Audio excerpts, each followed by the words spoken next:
there's a chance now to explore something. There's a lot of questions come through. I hope that we'll try to mow through this last section to try to get through the lots of questions and so on. We might try to, we've got an advertised finish time of 4 o'clock, but I'm not quite sure we're going to last for a whole hour of questions and so on. So we'll just see how we go, and if I see people wilting, then we might pull up stumps a little earlier. But anyway, so, well, thank you very much for all of you for your presentations and your contributions to this, I think, unique symposium of ideas. There was a question which I think I have just headed to me. Oh, here it is. I'll start off with you, David. This is a question that came through as a result of your presentation. You claim that every matter must be established on the testimony of eyewitnesses. So the question is, why is Ivan Milat in prison?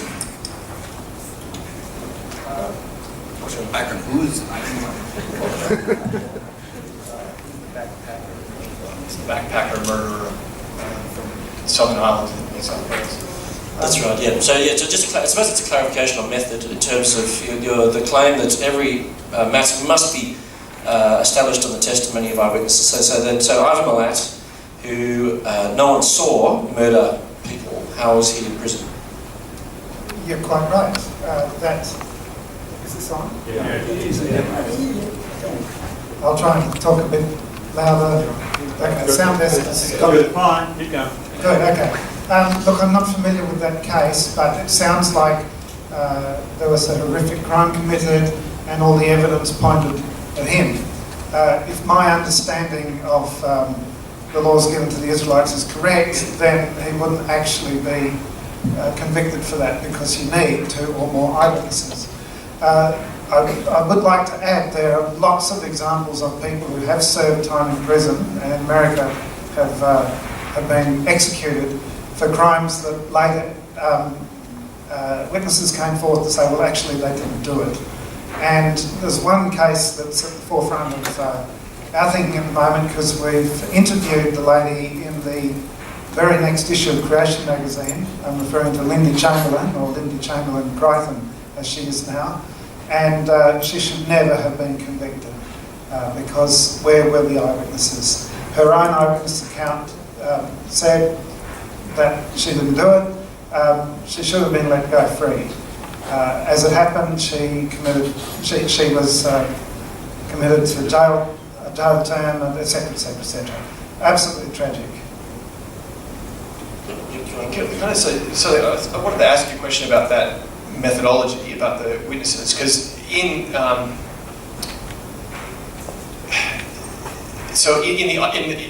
the question is interesting because, of course, it's about a court case about a criminal action, and the same with Lindy Chamberlain, or potential action, criminal action, or death anyway, and in Deuteronomy, in the Old Testament, the 2 or 3 witnesses is in fact exactly about that situation, right? It's about justice in court, right? And as it's referred to in the New Testament, of course, it's justice for God's people. It's church discipline, right? In 2 Corinthians as well as in Matthew 18. So yeah, I was wondering, in terms of interpretive method, why did you apply that to every item that can be known, rather than just to sort of Christian courts, as it were, effectively? Yeah. Good point, and others have picked me up on that in the past. But I would argue that the way I've used it is actually consistent with all the scriptures. We're not to bear false witness. That includes saying things that we claim are true that we didn't witness, and nor do we have reliable witnesses of. Christians have pointed out to me, look, when God says something, he doesn't need the other eyewitnesses. Well, I guess that's the case too, except that it is interesting, and I dig at the Unitarian Church here. Me too. Let us go down and make man in our image, in our likeness, is obviously referring to Father, Son, and Holy Spirit. There's the 3 witnesses from the very beginning of time and before then. Okay, well, we've got a number of different questions on a number of different topics, because we've covered a huge amount of material in the last 3 presentations, from the beginning of the universe to Genesis to, well, now Ivan and Latin and so on. But a lot of questions for you, Charlie, because you were up first, concern assumptions. I think that I'll try to dig up some of the questions, but there's a number of questions surrounding your assumptions. For example, that aging the universe by the Hubble constant assumes a constant expansion rate. Can you comment on this assumption? Do you acknowledge that much of your work is research with assumptions, based on other research with assumptions, based on other assumptions, etc., sort of a regress? And is your notion that calcium, aluminum, or aluminium-rich inclusions, the oldest substance in the universe, is that an assumption? So there's about 3 questions there at once, but they're all around this notion of assumptions that you bring to your models.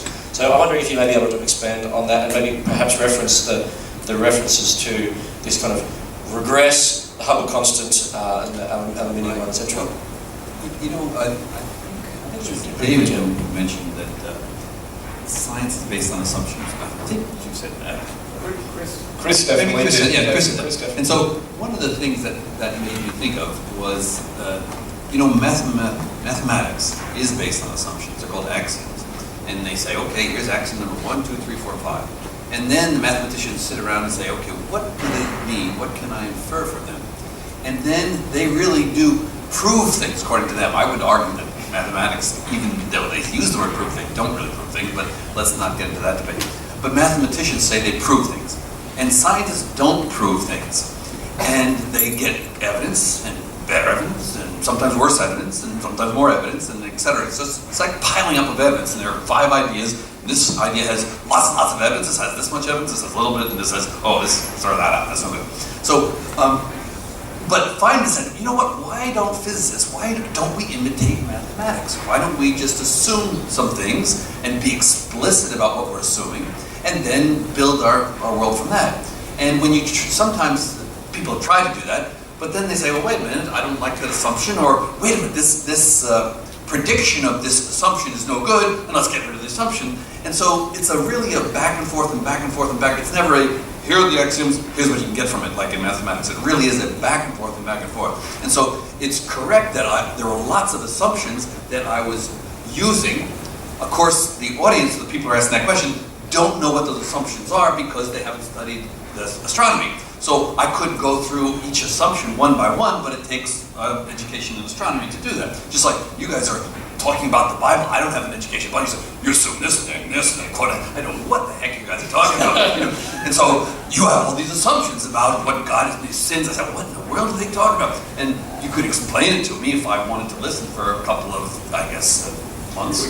We can make sure you miss your flight. But the whole point is, and every discipline, I think, has assumptions that are based somehow, possibly on nothing, possibly on sand, possibly on good evidence, possibly on lots and lots of evidence. And so assumptions are like conclusions. Some of them are really, really well founded, others are not. And when you listen to a 30-minute or 40-minute lecture on cosmology, you're going to see lots of assumptions there. And if there were a particular one that I could talk about, let's say we use the Hubble constant. The Hubble constant. So the Hubble constant, first of all, you start out, I gave, the one assumption I said was, hey, let's suppose that things are moving away, like and so you just assume that in the past they were closer together. Now, what that is ignoring general relativity, just saying things are expanding, and then in the past they were closer together.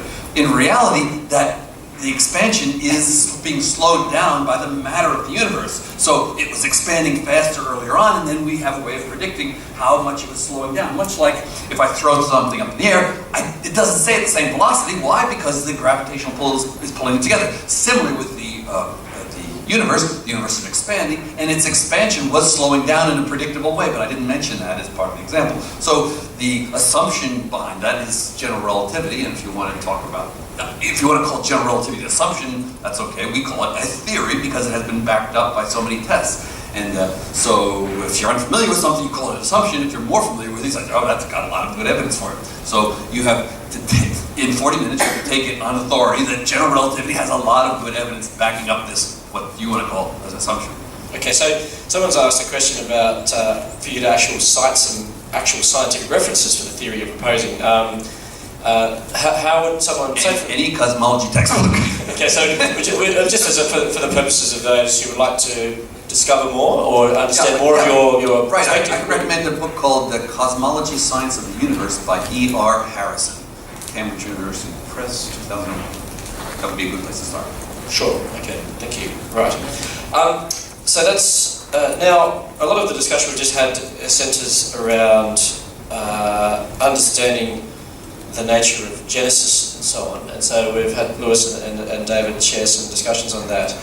Now, based on your expert understanding of the book of Genesis, maybe Charlie, do you want to share your observations on the discussion? Maybe we can. My observation about their discussion of Genesis. Why not? Hey, we'll just see he would a third, a different. Witness. I think he was falling asleep. Actually. No, I was listening. Unfortunately, I was listening.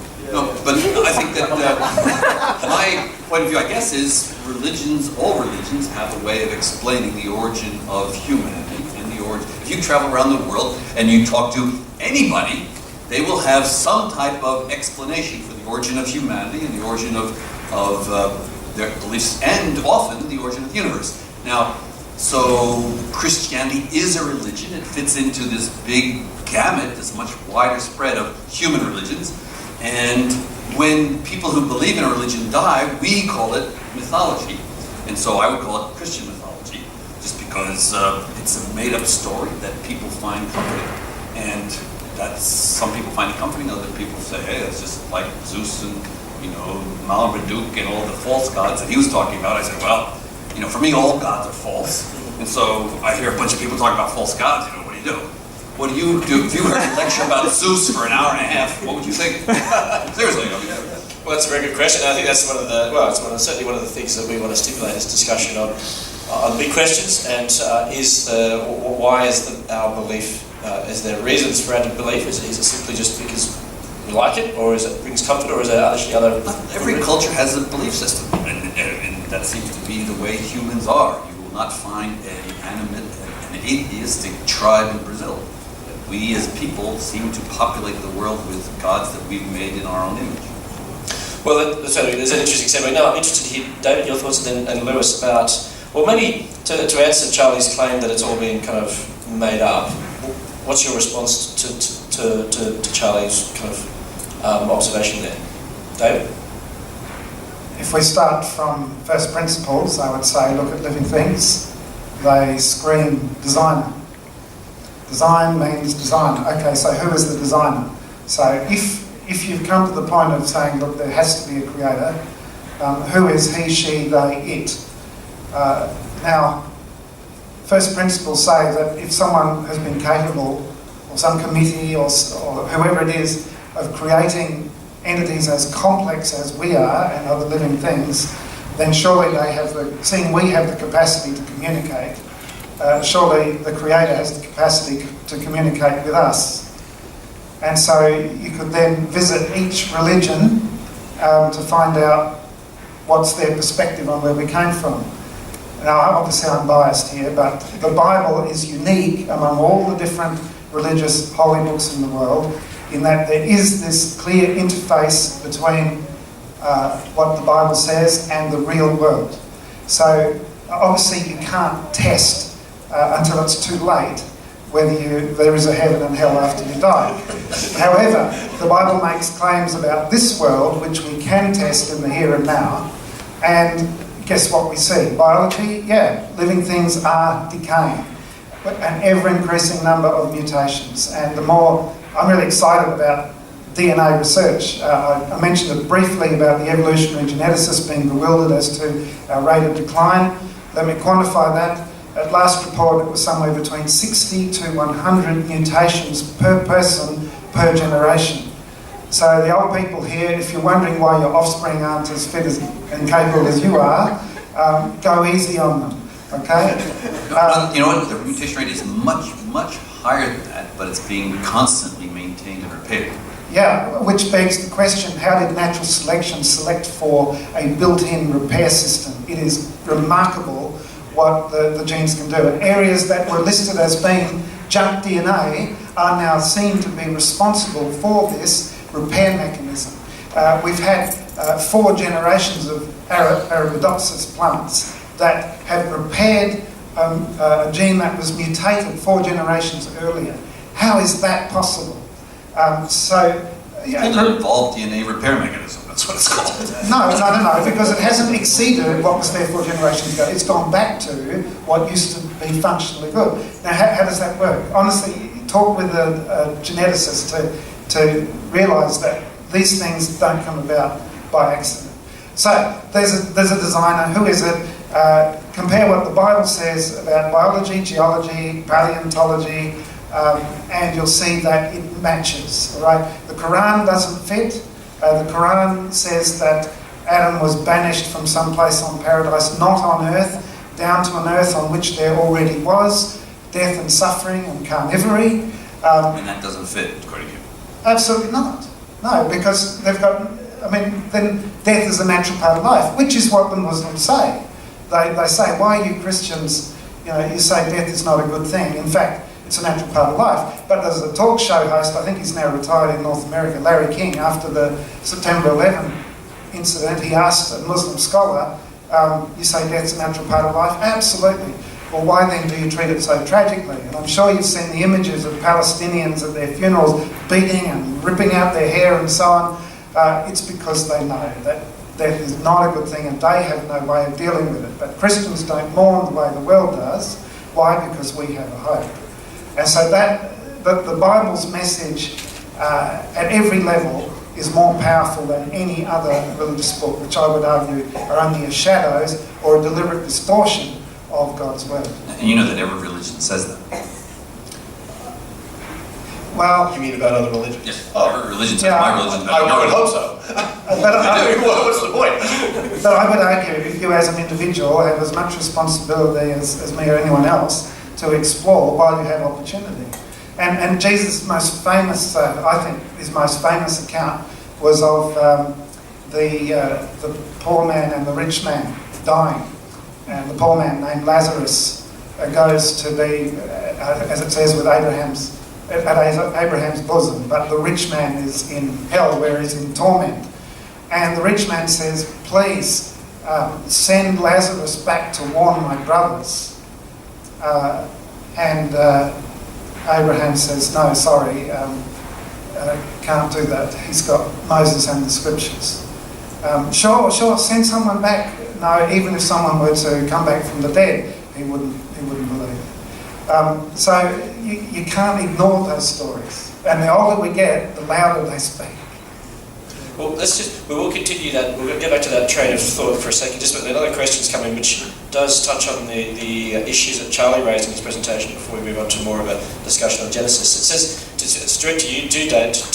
Charlie has spoken lots about the age of the galaxy being about 13, or sorry, I think the universe being 13.7 billion years. I think you said the galaxy is about 12 billion. Depends on which part of the galaxy. Right, yeah, okay. Is there astronomical evidence for a younger galaxy?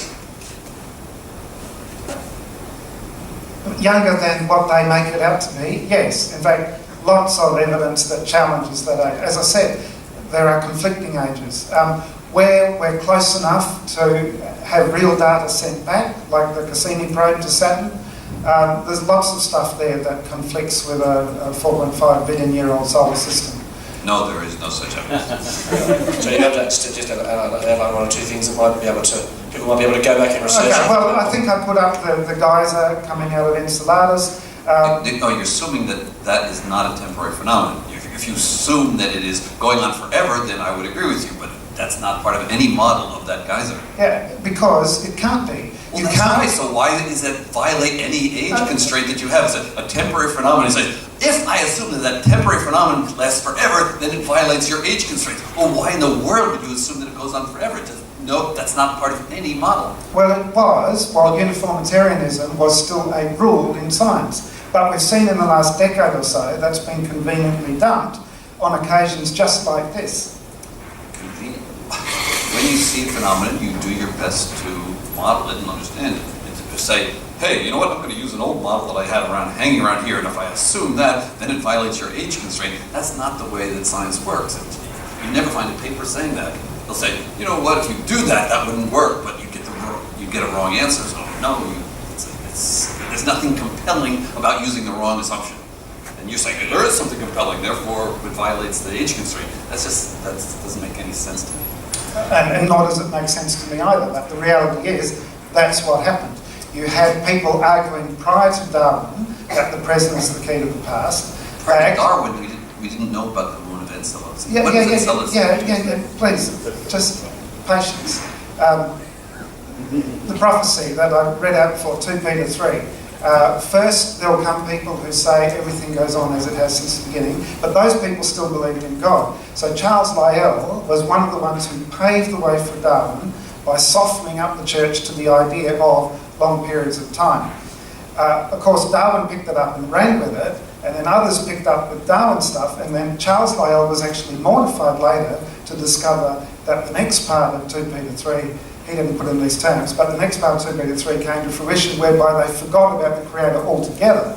That wasn't part of Charles Lyell's agenda at all. Now we're at the point where uniformitarianism has done its work, it can be quietly ditched. Well, maybe we'll move to Lewis's chance to answer Charlie's suggestion about why is the Christian faith in particular unique, or why should we listen to the Bible at all? I didn't say that last part. Sorry, I was trying to paraphrase it. Trying to make it interesting. I think David started at the sort of creation, and but he ended up at the Jesus end. I mean, that's where I would start, I guess. Actually, at the Jesus end. Do you really have to say Jesus like Jesus? Jesus. I'm American.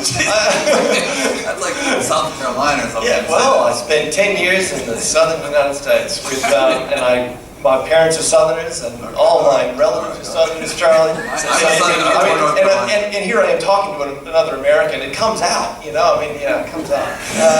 You're going to pace up and down as well. Okay, so just so look, where David ended up is, in fact, where I would start. Luke 16. That is, God has been shouting at His creatures for thousands of years in the pages of the Bible. So I think starting there is a good place to listen to see what you think about this God. Now, what you find there is this person Jesus, and what's unique about Christianity is not that it has a holy book, but that Jesus is the only kind of world religion figure who claims to also be God. So there's this kind of really bizarre claim, extraordinary, ridiculous claim by this guy who walked on the face of the earth that he was God, and it's all all this stuff recorded there in the Bible. And so I would say I agree with you. Go check out any religion as long as you check them all out. But I think because you've got this guy who's claiming to be God, I just start there anyway and rule him out first, and then check out the rest of them. So Well, let's move back to Genesis. We've got Charlie's expert opinion on Genesis, but maybe we can get into Lewis has made a number of the phones that have lit up after Lewis's presentation. There's lots of questions and so on, which is great. That's what we're here to do. But there's a number of questions sort of surrounding you've suggested that Genesis 1 is a prologue, but then there's a couple of questions that surround the content of the prologue, particularly with your notion of comparing it to John 1, but also one suggesting if Genesis 1 is only to combat idolatry, then and today God would have simply said that all creation was created without bothering with the details of days and nights. Or do you think that there is extra message? That there is an extra message when the inspired author includes the notion of 6 days, more than just combating idolatry, and something also along the same lines in John 1:1, maybe a prologue, but it also conveys true, useful information, i.e. fact.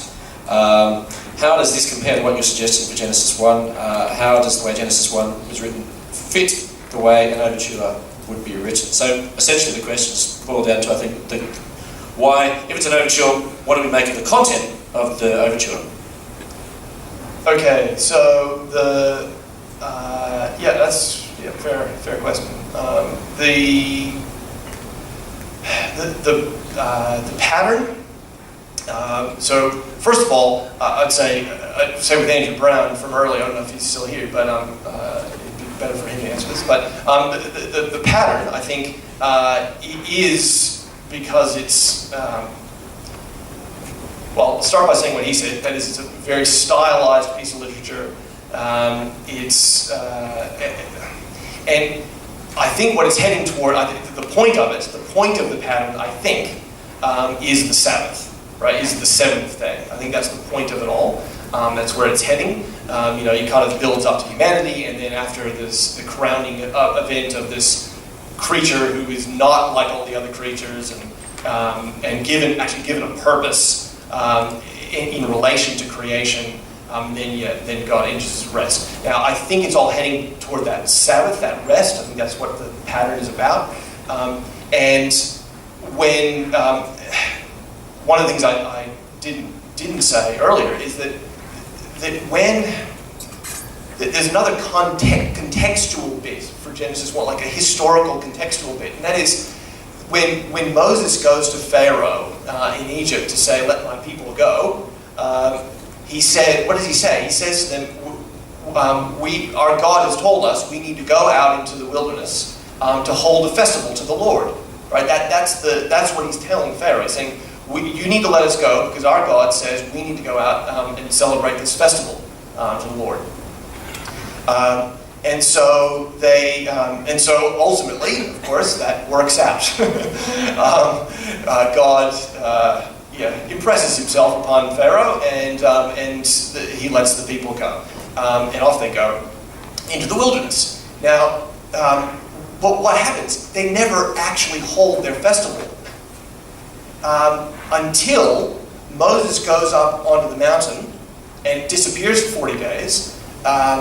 Comes back to discover what? That the people have decided to hold their festival to the Lord, but they've done it idolatrously.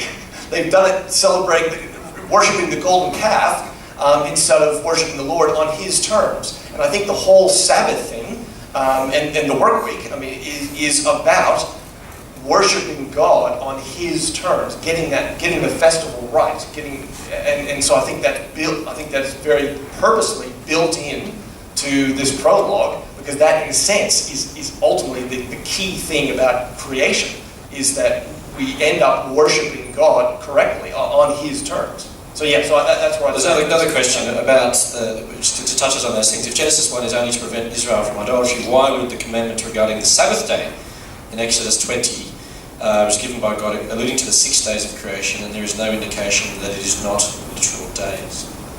I refer the questioner to the answer I just previously. It's very similar, so you don't want to expand on that? No, I don't think so. That is... No, I don't think so. I see a huge hole in that argument because, Lewis, you've already argued that the seventh day in Genesis chapter 1 has no end. But Exodus 20, God clearly anchors that Sabbath day of rest to the rest that the Israelites had to apply. If I were a unionist, I'd love that eternal rest. That's right.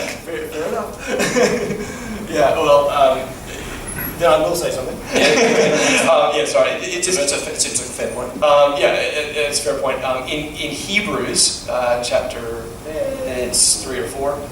It's probably 3. This is all going to fall off my lap before I get finished here. Anyway, the point is Hebrews, in its particular style, reminds us that the rest that God created there is the eternal rest, the rest into which the Israelites will enter if they do not harden their hearts. So it's a long argument in the book of Hebrews. It's chapter 4. It's chapter 4. It's not chapter 3. But he's reflecting on Psalm 95, which recounts the idolatry of the golden calf in the wilderness. And the psalmist and what God in the psalm is saying, today if you hear my voice, do not harden your heart. As I declared in my anger, they will not enter my rest. So he's talking about the people in the wilderness not going to enter God's rest because they sin against God.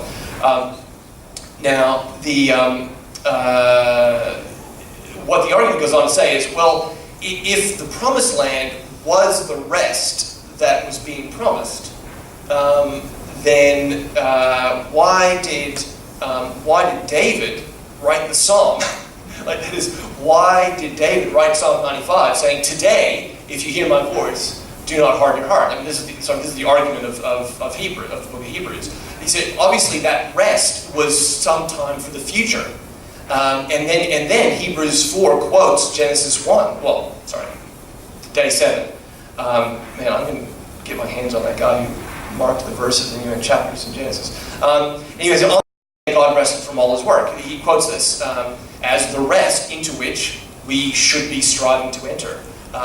So I take it that just as I'm saying this Genesis 1 is a prologue and it's maybe a thematic synopsis of what's happening in the rest of the story, so in the same way, that rest that's described there is actually the future rest of the people of God, not ever directly the Sabbath rest. The Sabbath rest itself, the weekly rest, is a picture, is a foreshadowing, is a foretaste of the rest to come. So I think the argument of Hebrews pushes me in that direction. Yeah, sure. Do you want to have a quick comment there, Dave? Because there's another couple of questions. Very quick. I'll merely point people to page 44 in our Creation Answers book. There's nothing new under the sun. These arguments are all refuted in this chapter. Sure, okay. Now, Lewis, if you appeal to apocalyptic probability in your video camera analogy for Genesis 1 and 2, why did Paul and Jesus did not consider it to be so? If Genesis is possibly an apocalyptic, why would you stop at Genesis 1 or 2? Why not treat the whole Genesis as such? I think because just like the jumper analogy, at some point you recognize it differently. You just like you read the newspaper one day, you flip to you're reading an article on the front page, you flip to the next page, and you're reading an advertisement down the bottom right-hand corner of the page. I mean, you know what you're reading when you're reading it. Now, I'm not saying that everything's black and white. That's my point. That's the point of the analogy. I mean, it's not. I don't think it is black and white. I don't think Genesis 1 is black and white in terms of. I think there's lots of grey bits of literature in the Bible, but the vast majority of it is pretty straightforward. It's poetry, or it's history, or it's letters, or it's shipping manifests, or whatever it might be. But it's fairly straightforward, most of it. But there are points in which it's not, I don't think the Bible is concerned. That is one of the things in the sense that the genealogies do for us is that they bridge these gaps, right? So they actually they very helpfully connect all of this kind of what maybe called primordial history or something with the history that's quite definitely recognizable as history. So it makes it into all part of the same story. But it's not making any claim about what kind of literature it is or anything like that. So I just say it's a grey area, and but most of the time we recognise exactly what we're reading. It's not hard. Well, you just touched on the genealogies. There's another question about the genealogies. There's a few for you, Lewis, so just keep on your toes. If you start saying that, you might want to clarify, if you start saying that genealogies are theologically driven and are not accurate, where do we stop? Does Matthew 1 show the reliability of Jesus' lineage as descending from Judah? If just theologically driven and not accurate, why would anyone include it there? Is it sufficient without genealogy if it's only theologically driven? Yes, but I'm happy to go farther than that. That is Wait, could you explain what theologically driven means? Just that there's an agenda behind the way you construct the genealogy. So he said 14, 14, and 14. True or not true? This is just he's got his purpose in writing it, and so he constructs it in a way. Being a human, not God. Oh yeah, sorry. Yes, thank you. So in the case of Matthew, I'm talking about Matthew. And he's writing this genealogy, and he's written it for a reason, introducing us to Jesus, introducing us to the history of Israel, I think in particular, and making a claim, I think, that Jesus is the end or fulfillment of the history of creation. Now, he is... so when I say that the genealogies are not reliable, I said, I hope I said, I'm pretty sure I said that they're not reliable for dating ages, for getting ages of the Earth. I'm pretty sure that's what I said. I did not say, and I did not mean to say, that they're unreliable for telling us whose ancestor is whom.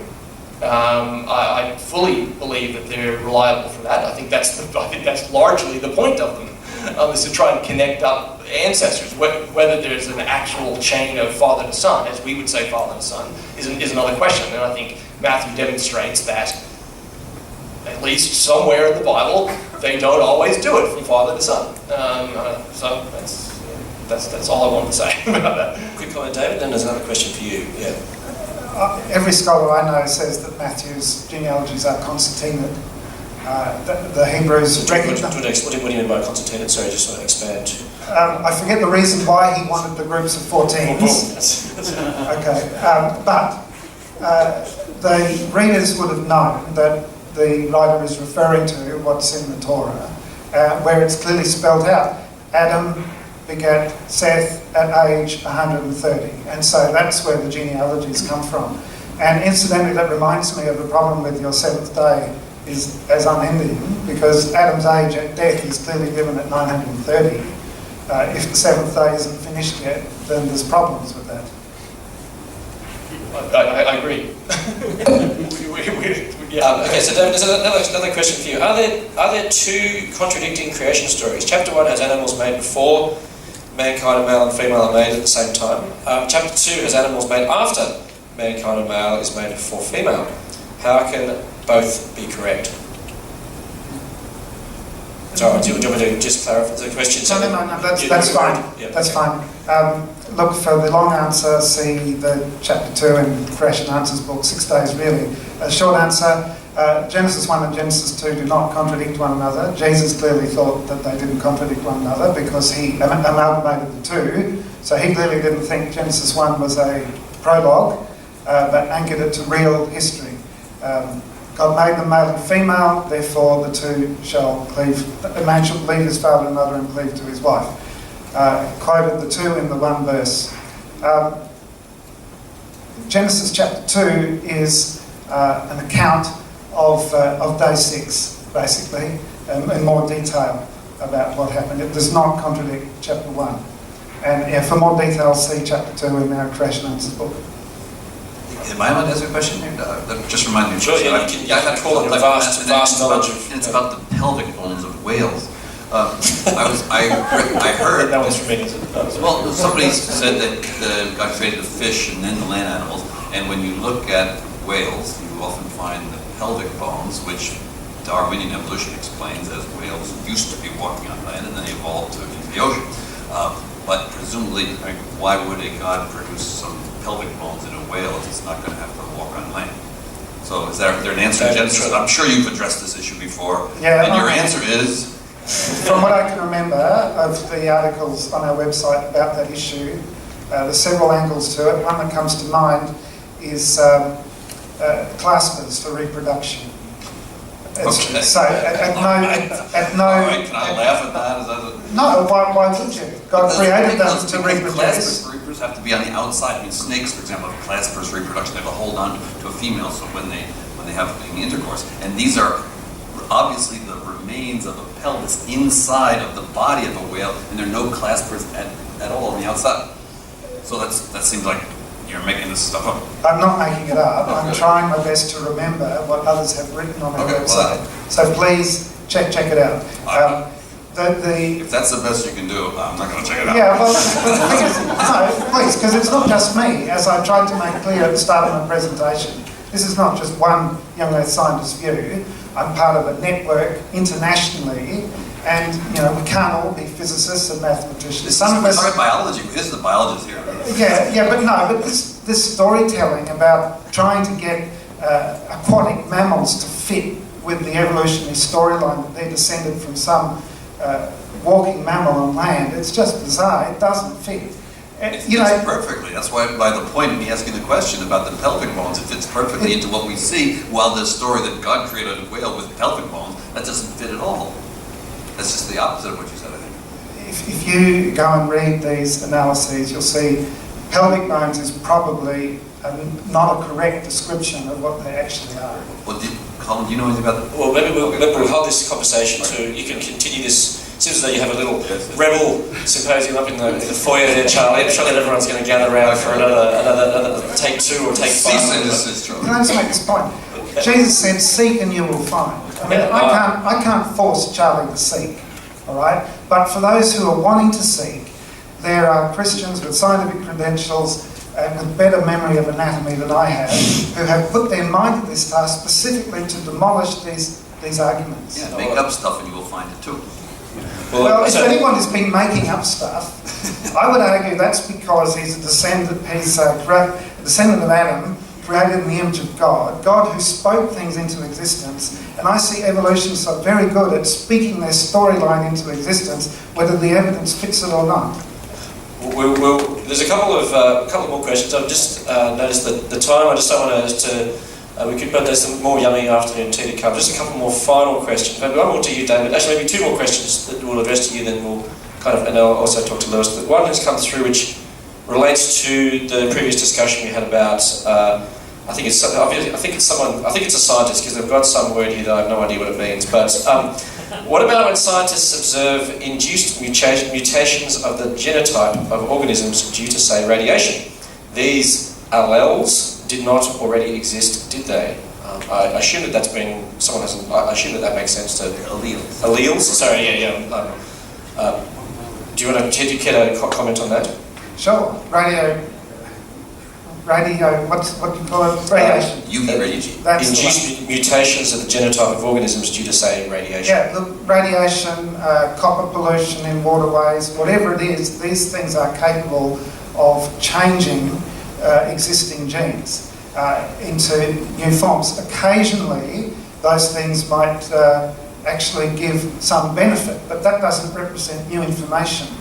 When you analyse it, and when I say you, I mean even secular researchers have done this, they'll find that it's been at the cost of some other function of that particular gene.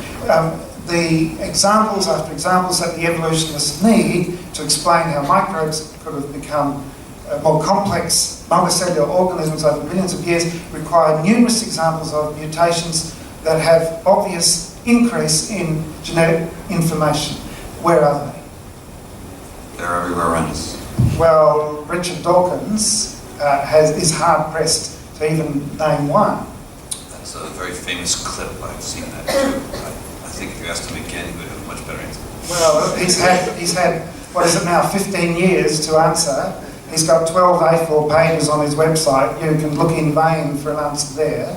And among his evolutionary colleagues, at best they can come up with 1 or 2 potentials, which we've addressed on our website. You can search for nylon digesting bacteria, for example. But you'd need hundreds of examples of truly information gaining mutations today for evolution to have any case at all. Someone's actually sent a request to see if they would like to hear Colin's answer on this topic, considering he is the biologist. Colin, would you care about a whale pelvis? Yes. Or about the Darwinian evolution? The whales? The comment about the whales, okay.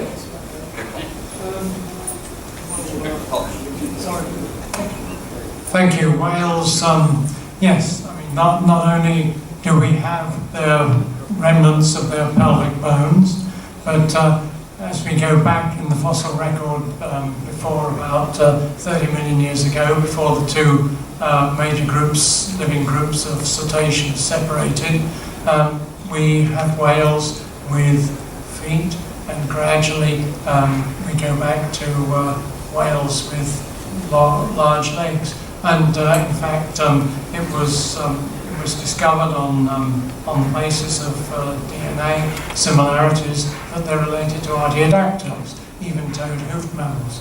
And lo and behold, the astragalus, one of the heel bones of one of the early whales, is now known, and it resembles precisely that of one of the even-toed hoofed mammals. So we can go right back through whale evolution, and the whale fossil record has only become known in the past 15 years, I think.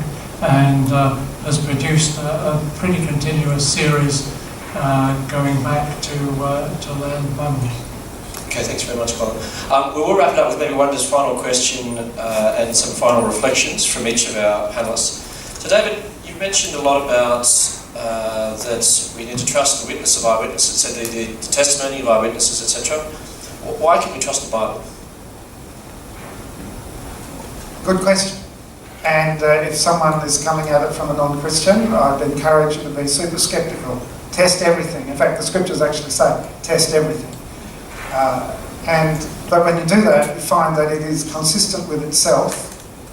So on the one hand, it says no scripture came about by the prophet's own interpretation, but by inspiration from the Holy Spirit. God does not lie. We are told not to bear false witness. The prophets have not borne false witness. So it's a matter of trusting them or not. Now I note that, I think it was the Apostle Peter, in one of his letters, he said, I just give thanks for you guys because you weren't eyewitnesses of the majesty of Jesus, the death and resurrection. We were, and yet you trust our account of that. I'm just blown away by your faith. See, our faith is a reasonable faith. Yes, without faith it is impossible to please God. But our faith is a reasonable faith, and we see that the evidence matches the account of what you'd expect from the Bible. But ultimately, I admit, mine is a faith position. Mine is as much a faith position as Charlie's is a faith position. Because faith is the evidence of things hoped for, the things unseen. They haven't observed evolution, yet he has absolute faith in them. So, look, Abraham believed God, it was credited to him as righteousness. If I've got a choice between 6 days and 15 billion years, I'll choose righteousness every time. Thank you very much, David. So, Charlie, maybe perhaps your final comments on maybe your suggestions on engaging this whole enterprise of origins and your final comments and so on. Yeah, well, first of all, thanks for inviting me here. I mean, I'm a little out of place here being a full-blown atheist. I'm surrounded by Christians, but I appreciate the effort to try to use science to try to make your, Christian beliefs and scientific beliefs, how they either conflict or don't conflict and how they relate to each other. I think that's a very important issue, and that's why I particularly appreciate Chris Mulleran's attempt to say that, they don't conflict at all. And I've written an article called, "Oh yes they do," and that's if you're interested in that, it's called, Stephen Jay Gould wrote about magisteria that don't overlap, and I wrote an article called "Increasingly Overlapping Magisteria." So I have taken a position different from Chris, although I agree with about 80% of what he said. I didn't have the freedom to stand up every time and say I disagree, but I wouldn't want that ability because that would just interrupt everything. But anyway, I do appreciate the effort. I don't agree with very much about this because, as you say, I see this as like people talk about Zeus, and it just doesn't make that much sense to me because I don't share that faith. But I do share something about the inquiry about the importance of the issues, the importance of the beginning, and trying to understand origins, human origins, the origin of the earth, the origins of life, the origins of the sun, the origins of the universe. These are things that I've kind of dedicated lots of my time to understand scientifically. So I appreciate that you're listening, and I appreciate your hard efforts to try to understand evolution. Although when he gave a wonderful example here, you probably still would call them claspers, I don't know. But claspers was one of the things that I could remember. But if I go look, it will not say what he just said about the visibility of ankle bones and feet because that would just undermine the whole story. But that's what we know to be the truth. Anyway, that's my last dig issue. And thanks very much. Thanks, Charlie. Final comments from you, Lewis, before I hand over to Sandy to finish. I appreciate being here as well. I guess I want to say I agree completely with David in his last comment. He said, if there was a choice between 15 billion years and righteousness of God, I'd go with righteousness of God any day. As you know, of course, I don't think that choice is the choice we have to make. But I agree completely that that's the choice that I would make if that was what I was faced with.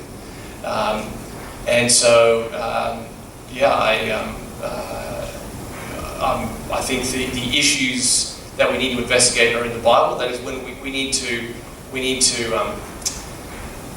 as we try to think these things, these enterprises together, of theology, Christian life, morality, and and science in our scientific kind of world in which we live, I think the key thing is to get the Bible right at the beginning, and look at the Bible first before we go out and look at the world, and try and figure out what we think are stakes in the ground, like the righteousness of God. I mean, we don't want to miss that.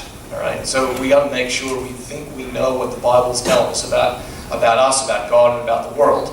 And then it's at that point we go out and start looking around. Now, of course, hopefully we can all be humble enough to recognize that even our best efforts at trying to understand the Bible are going to come up short. We're going to get things wrong. But of course, our best efforts at science, we're going to come up short. We're going to get things wrong. And the great thing is we can change our minds. We can learn new stuff, right, Charlie? Yeah. We can change our minds, learn new stuff, come up with new ideas, and see how it goes. But I think as Christians, I'd say find out what you think the Bible is saying first. Get that firmly established before you go out and look around. But after you've done that, well, it's time to start considering, your humility as well, and being prepared to change your mind. I'm going to please thank our three panelists here.